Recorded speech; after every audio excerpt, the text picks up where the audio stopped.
Hello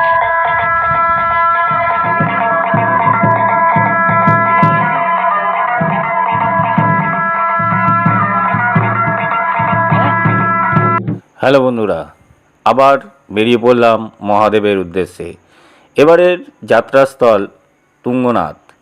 Tungnath যাওয়ার জন্য আমরা রওনা হই। আমি, সুমনদা, সুভাশিসদা এবং শুভময়দা।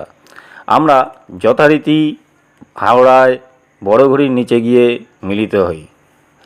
শুভময়দা সুমনদার সাথে মিলিত হয়ে আমি এবং সুভাশিসদা রওনা হই 11 নম্বর প্ল্যাটফর্মের দিকে।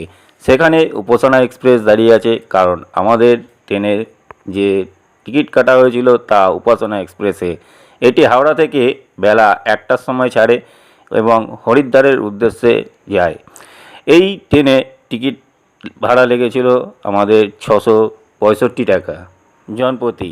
এই ভিডিওতে সম্পূর্ণ যাত্রাপথ বর্ণনা করা হবে এবং তার সাথে কত খরচা হয় এবং কোথায় কোথায় গিয়ে থাকবেন তার সমস্ত বিবরণ দেওয়া হবে। তাই ভিডিওটি স্কিপ না করে সম্পূর্ণ দেখুন। আশা করি ভালো লাগবে এবং পরবর্তী সময়ে যদি আপনারা তুঙ্গনাথের পথে যান তাহলে আপনাদের অনেক সুবিধা হবে। Tungnath. Tungnath is the highest Shiva temple in the world. বিশ্বের সবচেয়ে উঁচু শিব মন্দির যেখানে অবস্থিত সেটি হলো তুঙ্গনাথ। তাই তুঙ্গনাথ নিয়ে আমাদের মনের মধ্যে একটি আলাদাই উত্তেজনা ছিল। এত উঁচু স্থানে আমরা কিভাবে পৌঁছবো সে নিয়ে কিছু চিন্তা ভাবনা ছিল।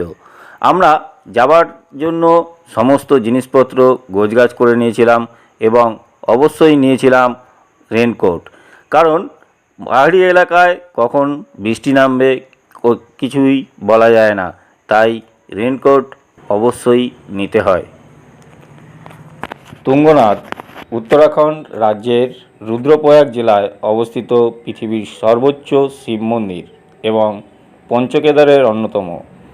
এর উচ্চতা 12,073 ফুট।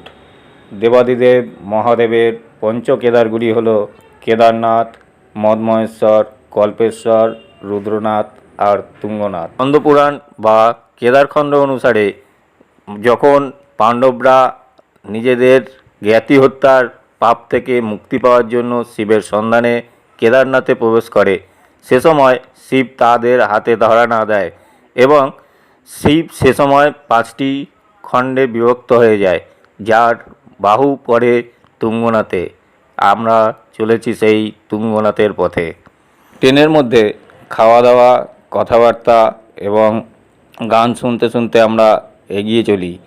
লখনৌ পার করে আমরা এগিয়ে যাই এবং হরিদ্বার পৌঁছতে আমাদের প্রায় বিকেল 6টা বেজে যায়। আমরা হরিদ্বার স্টেশনে নেমে আসি। এখন দেখে নেওয়া যাক হরিদ্বার স্টেশনের কিছু ঝলক। বন্ধুরা সাথে থাকবেন এবং সম্পূর্ণ ভিডিওটি দেখবেন, আশা করি ভালো লাগবে।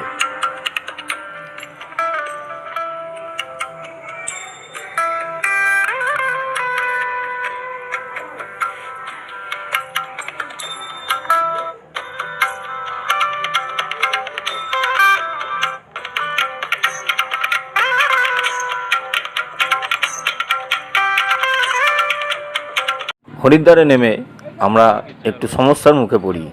আমরা সাধারণত যে ধর্মশালায় থাকি তার নাম গরিবদাসী ধর্মশালা, কিন্তু সেদিন গরিবদাসী ধর্মশালায় কোনো ঘর ছিল না, তাই বাধ্য হয়ে কিছুটা ঘুরতে হয় এবং গিয়ে আমরা একটি হোটেলে থাকি। হোটেলে রুম ভাড়া নেয় 1200 টাকা। পরের দিন সকালবেলা আমরা 4টের সময় বেরিয়ে যাব, তাই আমরা আর বেশি ঘোরাঘুরি না করে শুয়ে পড়ি এবং নিদ্রা যাই। পরদিন সকালে উঠে চা খেয়ে আমরা বেরিয়ে পড়ি শাহিগ্রামের উদ্দেশ্যে।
শাহিগ্রাম যাওয়ার জন্য আমরা হরিদ্বার থেকে একটি ছোট গাড়ি ভাড়া করি, যে গাড়িতে আমাদের ভাড়া নিয়েছিল ৬,০০০ টাকা।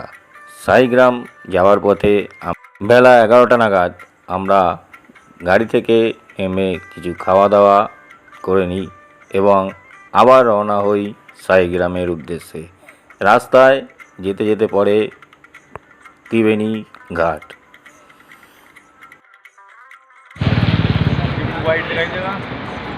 অলকানন্দার ভাগীরথীর না, অলকানন্দা কিসের ভাগীরথীর মিলনস্থল।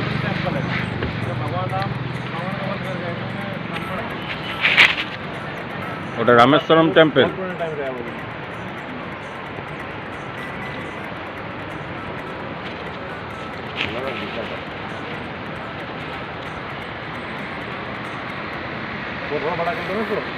উত্তরাখণ্ডে রুদ্রপ্রয়াগের এই অঞ্চলকে ত্রিবেণী ঘাট বলা হয়ে থাকে, কারণ এখানে কল্পগঙ্গা, অলকানন্দা এবং ভাগীরথীর মিলনস্থল।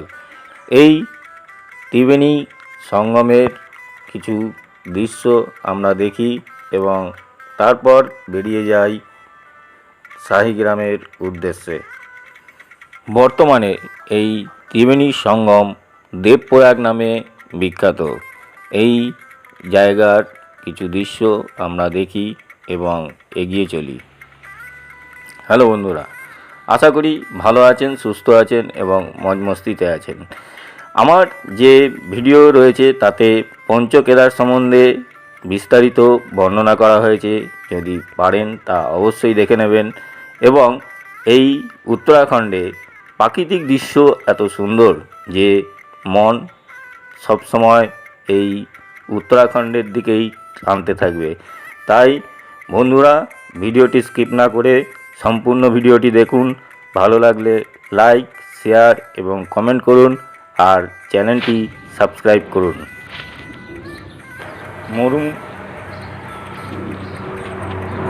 উত্তরাখণ্ডের উখিমঠ চোপতা রোডে মুস্তুরু গ্রাম থেকে 4 কিলোমিটার চড়াই এবং শাহিগ্রাম এই স্থানে অবস্থিত। এটি 2438 মিটার উচ্চতায় অবস্থিত। এই গ্রাম চারদিকে সবুজ গাছে ঘেরা। এই গ্রামটি দেখতে অপূর্ব লাগে। এখান থেকেই দেখা যায় তুঙ্গনাথ এবং চন্দ্রশিলা পাহাড়ের অংশ। না, বেলা 1:30 নাগাদ এসে উপস্থিত হই শাহিগ্রামে। এখানে হোটেলটি আগে থেকেই অনলাইনে বুক করা ছিল। হোটেল ভাড়া নিয়েছিল পার ডে 800 টাকা। এখানে একদিন থাকার পর আমরা বেরিয়ে যাব তুঙ্গনাথে।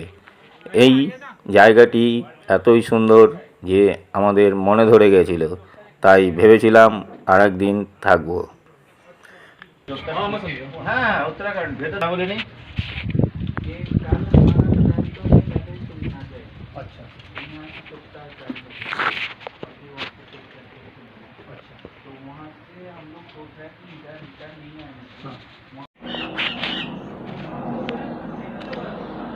দূরে ওই চূড়াটি হচ্ছে তুঙ্গনাথ। তুঙ্গনাথ মন্দির ওই চূড়াতে অবস্থিত, যেখানে বরফ দেখা যাচ্ছে। আমরা হোটেল থেকে এই ভিউ নেওয়া হচ্ছে, আশেপাশের ভিউ দেখানো হচ্ছে।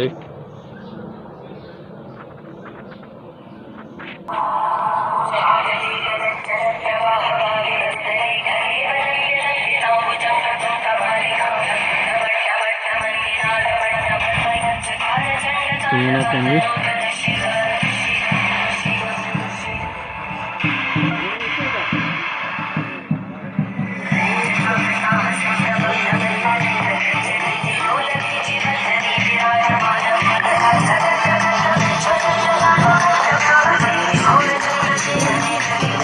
Çok